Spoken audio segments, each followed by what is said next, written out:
A number of coaches across the country have taken the step to upgrade their resume after sitting the JFF Concacaf C license course, which took place at the UAE Captain Horace Burrell Technical Centre. Several coaches who will be guiding teams in the upcoming Premier League season were in attendance at the three-day coaching seminar. The course was conducted by Concacaf representative Anton Corneal. Among the participants was a former reggae girl Tashana Vincent, who will be working as Lenworth Hyde's assistant at Portmore United. If memory serves me right, I'm only the second female to actually be appointed to a male team, and the reception so far has been tremendous. The players respect me, they listen to me. On days when I'm running session, you can see that the players actually idolize me, if I may say so. When I go to training in the mornings, it's not uncommon for players to come across and say, "Legend, wagwan." Vincent, who is also the assistant to the national under-20 female team, is one of two females who took part in the course, with the other being Alicia James, another former national player. According to Vincent, it's time more females get involved in this aspect of the game.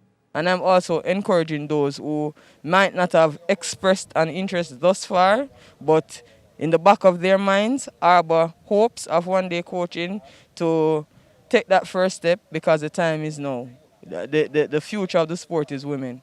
James, who is the assistant coach for the national under-17 women's and the Olympic Gardens men's team, also shares Vincent's sentiments about females getting involved in coaching. We're only building strength and in numbers, so as much former female players as possible that can come on board and come and do get their coaching education, so that we can come and help to develop the female football. That would have been a good thing.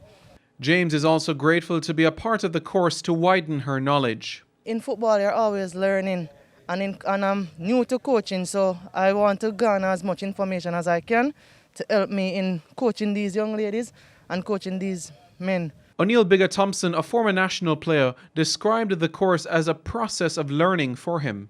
Given the chance to have different viewpoints, I know you operate as coach, and I mean, going back to your club after you finish, try to implement some of the things that you learn here, and to improve Jamaica football on a whole.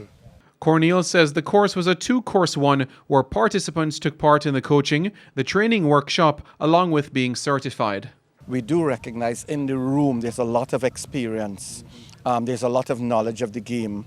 Now we are just sharing best practices and putting the coach educators in an environment where they will become better coach educators. The course, which started on Sunday, ended on Tuesday of this week. Simon Preston reporting for TVJ Sports.